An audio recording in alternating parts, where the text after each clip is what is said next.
गर्मियों के सीजन में आम तो बहुत सारे खा लिए, लेकिन आम वाला बिस्किट नहीं खाया तो क्या खाया। तो चलिए आज मैं आपके साथ क्रीम बटर मैंगो आटा बिस्किट की रेसिपी शेयर करने जा रही हूँ, जो बनाना बहुत ही आसान है, खाने में सुपर टेस्टी होता है। तो चलिए बिना देर किए फटाफट से रेसिपी स्टार्ट करते हैं। लेकिन उससे पहले आपसे रिक्वेस्ट है, आपने अभी तक मेरे चैनल को सब्सक्राइब नहीं किया तो प्लीज़ सब्सक्राइब कर लीजिएगा।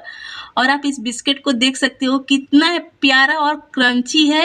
ये बिस्किट बिना ओवन के कढ़ाई में बनने वाला है और ना ही हम इसमें बेकिंग सोडा यूज करेंगे, ना ही बेकिंग पाउडर। ऐसे ही ये बहुत ही प्यारा सा बिस्किट बनकर रेडी होगा।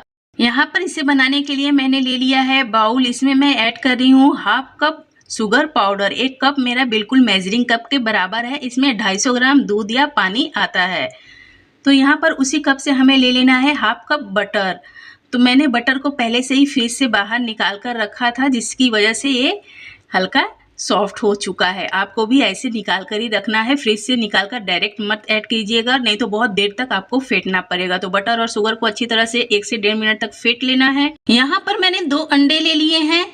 इसमें से एक अंडे का येलो वाला पार्ट हमें निकाल कर रख देना है और बाकी का सारा हमें इस बैटर में ऐड कर देना है और इसे फिर से 1 से 1.5 मिनट तक हमें अच्छी तरह से फेंट लेना है। तो यहाँ पर मैंने इसे 1.5 मिनट तक अच्छी तरह से फेंटा है और आप देख सकते हो इसका जो घी है वो ऊपर की तरफ कैसे तैरने लगा है। अब इसमें मैंने ऐड कर दिया 1/4 चम्मच नमक। नमक डालने से किसी भी बिस्किट का स्वाद खुलकर आता है। और यहाँ पर मैंने ले लिया है मैंगो जैम। तो मेरे पास जैम है तो मैंने जैम ले लिया। अगर आपके पास जैम नहीं है तो आप डायरेक्ट ताजे मैंगो से बना सकते हो, लेकिन आपको क्या करना है, मैंगो का पल्प निकालना है और उसमें 1 आध चम्मच शुगर डालकर उसे 1-2 मिनट के लिए आपको पका लेना है। फिर ठंडा कर कर आपको इस बैटर में यूज करना है। इसमें 2 चम्मच मैंगो जैम डालकर मैंने इसे अच्छी तरह से फेंट लिया। अब इसमें मैं 5 बूंद मैंगो इमर्सन यूज कर रही हूँ, जिससे कि इसका कलर भी अच्छा हो जाए और इसमें जो अंडे का गंध है वो खत्म हो जाए, मैंगो वाला प्रॉपर इसका टेस्ट आए।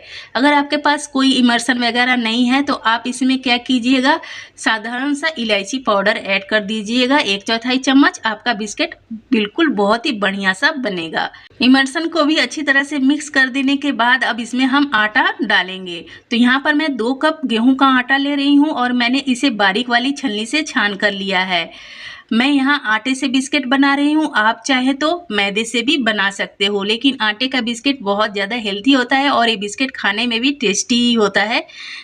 तो इसे हमें बहुत अच्छी तरह से मिक्स कर लेना है। मैंने 2 कप गेहूं का आटा डाल दिया, मुझे पता था कि मेरा इतना लगेगा।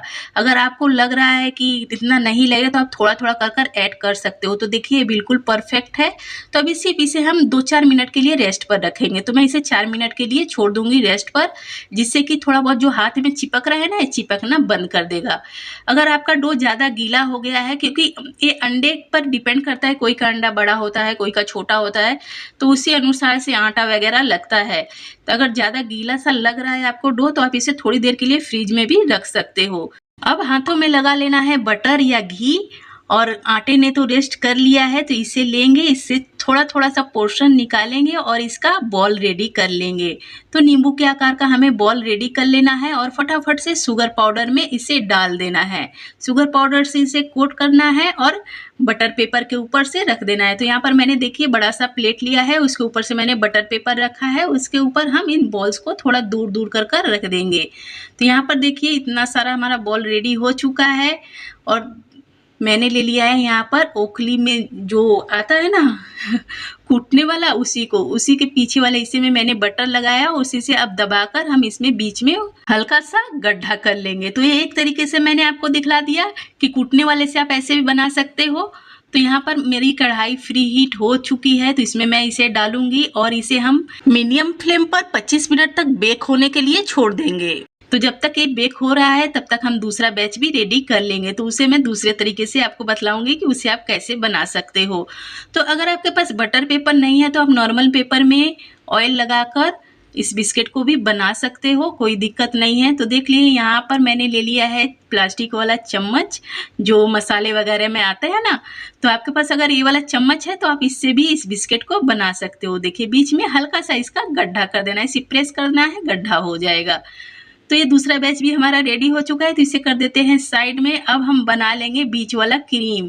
तो यहाँ पर मैंने मैंगो ले लिया है, बहुत छोटे साइज का है, तो इसे आज मैं देसी तरीके से इसका पल्प निकाल रही हूँ। कुछ नहीं करना, कोई मिक्सर की आवश्यकता नहीं है, बस आपको इसे थोड़ा सा इधर उधर से पीट देना है कि ये सॉफ्ट हो जाए और इसे दबाते हुए इसका सारा पल्प निकाल लेना है। तो मैं देसी तरीके से पल्प मैंने निकाल लिया है। आप देख सकते हो चम्मच से थोड़ा मैं चला दे रही हूँ कि एक थोड़ी बहुत जो इसमें गुठलियाँ हैं वो इसमें मिक्स हो जाए। यहाँ पर मैंने ले लिया है पैन, इसमें हम ऐड कर देंगे पल्प को। तो जितना हमारा पल्प था उतना ही हम इसमें पानी ऐड करेंगे, उससे ज़्यादा नहीं ऐड करना है। और साथ में हम ऐड कर देंगे 1 चम्मच कॉर्नफ्लोर और जो हमने पीला वाला अंडे का निकाला था वो भी डाल देना है। 5 बूंद मैंने इमर्सन ऐड किया है और ऐड कर दिया 1 चम्मच शुगर। इन सभी चीज़ों को अच्छी तरह से पहले मिक्स कर लेंगे, उसके बाद हम इसे गैस के ऊपर रखेंगे। गैस पर रखकर हम इसे लो टू मीडियम फ्लेम पर कुक करेंगे। बहुत ज़्यादा समय नहीं लगेगा, 2 मिनट से भी कम समय में ये फटाफट से बन जाता है। जैसे जैसे ये कुक होगा थिक होना स्टार्ट कर देगा। तो इसे कंटिन्यू चलाते हुए हमें पका लेना है। तो यहाँ पर देखिए ये लगभग अब पक चुका है। अब इससे ज़्यादा नहीं पकाएंगे। आप देखिए इसका टेक्सचर, अब इससे ज़्यादा हम इसे पका देंगे तो ये खुद ब खुद अभी जम जाएगा, तो हमारा क्रीम नहीं रहेगा ये। तो यहाँ पर फ्लेम को ऑफ कर 1/2 चम्मच हम इसमें बटर ऐड कर देंगे। फ्लेम को ऑफ कर ही ऐड करना है। बटर को डालकर हम इसे मिक्स कर देंगे और फटाफट से इसे बाउल में निकाल लेंगे। तो यहाँ पर इसे मैंने बाउल में निकाल लिया है। तो इसे हमें खुला नहीं छोड़ना है, इसे हमें पॉलिथीन से ही कवर करना है जिससे कि इसमें बिल्कुल भी एयर ना जाए। अगर इसमें एयर चला गया ना तो इसका ऊपर का हिस्सा सख्त हो जाएगा, इसमें पपड़ी आ जाएगी। तो इसे ऐसे रख देते हैं। और यहाँ पर हमारा बिस्किट भी रेडी हो चुका है।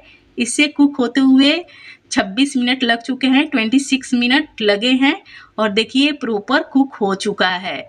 अभी गर्म है तो ऊपर से सॉफ्ट लगेगा, जब ये ठंडा होगा तो एकदम बिल्कुल क्रंची सा हो जाएगा। तो इसे बाहर निकाल लेंगे फटाफट से और दूसरा बैच इसमें ऐड कर देंगे। तो मैंने कढ़ाई में कुछ भी नहीं डाला है, आप चाहे तो बालू वगैरह डाल सकते हो या फिर ऐसे ही आप इसे बना सकते हो। तो दूसरा बैच भी हमारा रेडी होने लगा है। यहाँ पर मैंने बिस्किट को निकाल लिया है प्लेट में और इसमें मैं क्रीम को ऐड कर रही हूँ। तो छोटे साइज के पॉलिथीन में मैंने इसे डाल दिया था और इसे फटाफट से हमें बीच में डाल देना है। तो आप देख सकते हो ये कितना प्यारा हमारा बिस्किट बनकर रेडी हुआ है। मैं एक तोड़कर भी आपको दिखला देती हूँ। देखिए कितना अंदर से क्रंची है। अभी अभी हमने क्रीम को लगाया है इसलिए ये सॉफ्ट है। इसे अगर हम 10 मिनट के लिए छोड़ देंगे इसी तरह से हवा के नीचे तो ये अपने आप इसमें सेट हो जाएगा, बिल्कुल भी ये हाथ वाथ में लगेगा नहीं, सूखा सूखा सा हो जाएगा। और आप देख सकते हो इसका टेक्सचर बहुत ही प्यारा सा बिस्किट बनकर हो चुका है रेडी। तो अगर आपको मेरी ये सिंपल सी रेसिपी पसंद आई हो तो प्लीज़ मेरे चैनल को सब्सक्राइब कीजिएगा, लाइक कमेंट शेयर करना मत भूलिएगा। मैं ऐसे ही प्यारे प्यारे रेसिपीज़ लेकर आती रहूँगी। Bye bye.